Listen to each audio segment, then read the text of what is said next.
David with Exposed to Heart Photography here today. Gonna do our A7 III long-term review 1 year later. Before we get into all that, make sure you hit subscribe so you can get more content just like this.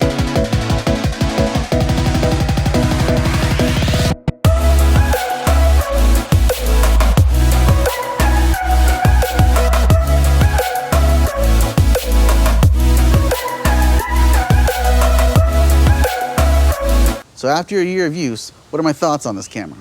So here's how I'm gonna lay it out. I'm gonna give you 3 reasons why I would buy it and 3 reasons why I wouldn't buy it. So the first thing to reach the bad list, or at least the thing that disappointed me the most, was the silent shutter on this camera. So the silent shutter works on this camera. It does work. It's very quiet, and that's just about all it is. So to put this in perspective, out of all the weddings and events we shot last year, I was not able to use a silent shutter once indoors because of the lighting causing banding.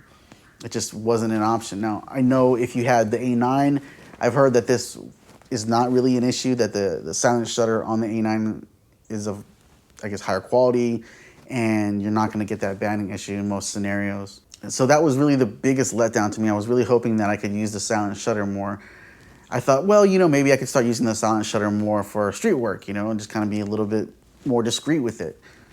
Well, I like to do a lot of my street work at night, and I run into the same issue. A lot of the lighting's being changed to LEDs around, and not like against LEDs in the sense that they're gonna help, cut energy costs. But as far as photography goes, they have a lot, especially the ones you replace in the houses and a lot of the ones in the streets, they have flickering. And we're not able to see that with our naked eye, but the cameras can definitely see it. And it causes this banding in the photos. You'll see like all these just lines and different exposures throughout the same frame, and it just doesn't look good, and there's nothing you can do about it after the fact. I wish it was something that could be fixed with a firmware update.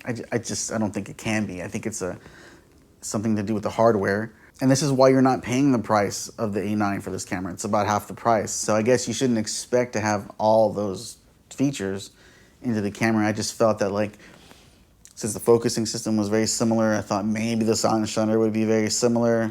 It's not, so that's a bit of a letdown. That was my biggest letdown of this whole camera. Okay, the second negative or bad thing about this camera is going to have to be that this is the only camera in the 20 plus years of me shooting photography that has failed on me.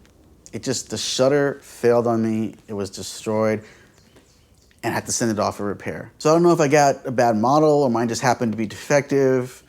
It was just a real bummer that after 6 months, I had to send this camera back for repair for a mechanical issue, not something to do with like cosmetic or software or anything like that, like a mechanical issue that caused the camera to stop functioning. I've never had that happen with any other brand, and it's just very disappointing.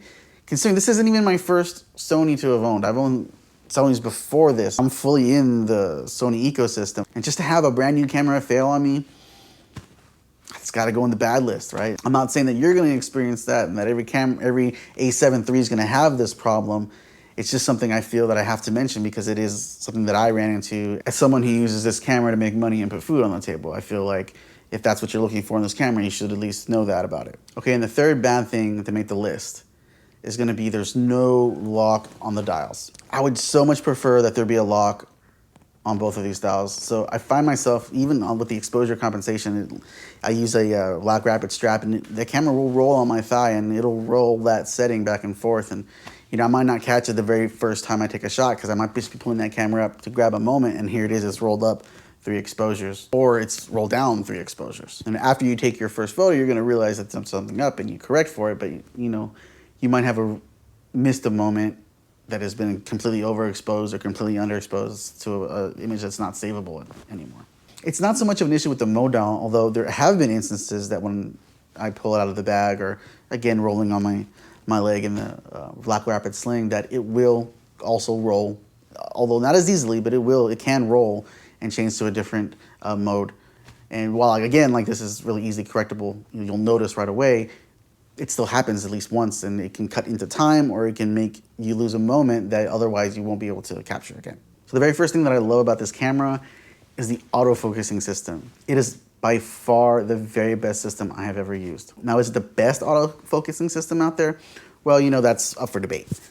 But at this price point, I feel it is. And with the 3.0 update, The continuous eye autofocus is just perfection. I don't know how else to explain it, but it's perfection. Let me put this in perspective for you, how much of a game-changing thing this is. Imagine having the Canon 85mm 1.2 lens on this camera.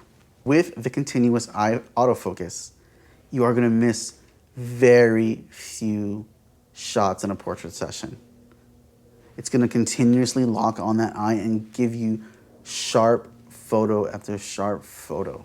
And because of the A7III's continuous eye autofocus, all of my 1.4, 1.8, 1.2 lenses, they have all become more valuable to me now, especially as portrait lenses, because I'm able to get even sharper photos with these lenses than I was before. That's what's like mind-blowing to me. I use a lot of lenses from the Canon adapted over to the Sony because I already had a bunch of Canon lenses. I do have native Sony glass, and by and large, I would recommend buying native Sony glass for the system.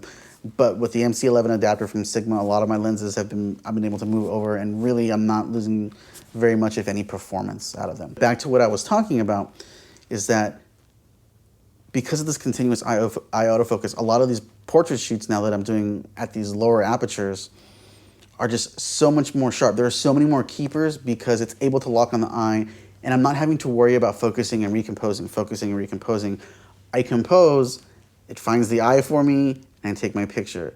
It makes things more efficient. I get through my sessions quicker. I'm able to be more creative and do more things because of this continuous eye autofocus. And the number two reason kind of ties in a little bit to the first reason, and that is being able to use those lenses on this camera, my Canon lenses, and adapting them over. I used to have an A7 II. Using adapted lenses on that camera just did not work as well as it works on this camera. Now, I don't know if it has something to do with what Sony did to the firmware on this particular camera. I'm not really sure. I'm not even sure if they tout that as something that they worked on this camera. But I did notice that adapted lenses seem to work much better on the A7 III than they did on the A7 II. And for me, that's awesome because I'm not having to purchase more lenses for this system. I can still use some of my old Canon glass, and I can start buying lenses that I feel that are the best on this particular mount. And for me, I like picking up a lot of the Zeiss lenses because getting that Zeiss pop, that unique Zeiss pop, and the autofocus in the lens is something kind of rare. You can't get that on the Canon. You cannot get an automatic Zeiss lens with autofocusing. It doesn't exist.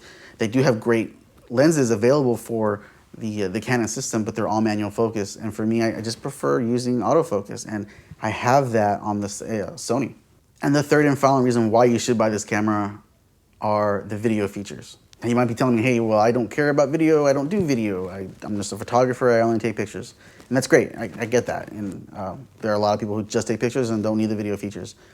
But if you were to ever need video features, the features on this camera are superb. Whether you're using them for just personal use, catching video of family events, things like that, or creating small promotional items for yourself to do videos on Instagram and Facebook, whatever platform you want to put those on, this camera can output excellent quality video that is on par with any other camera in its class. If not, it beats any other camera in its class. For me, what I like about that is that I can take one camera, I can take this camera out to a session, and I can capture the photos, but I can also get some B-roll of the couple together and do like a promotional video for myself or do a YouTube video.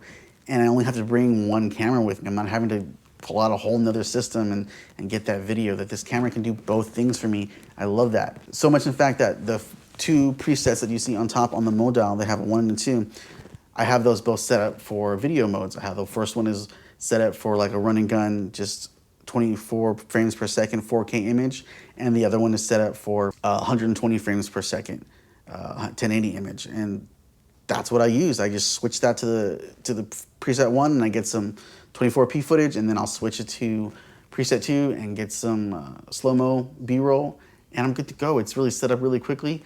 It's very quick run and gun. A lot of times the couple don't even know that I'm taking video of them. I mean, I let them know I'm gonna take video of them during the session, but they don't know when I'm taking the video and when I'm not taking the video. And so I can get really natural reactions from them throughout the whole process. So there you go, the good and the bad.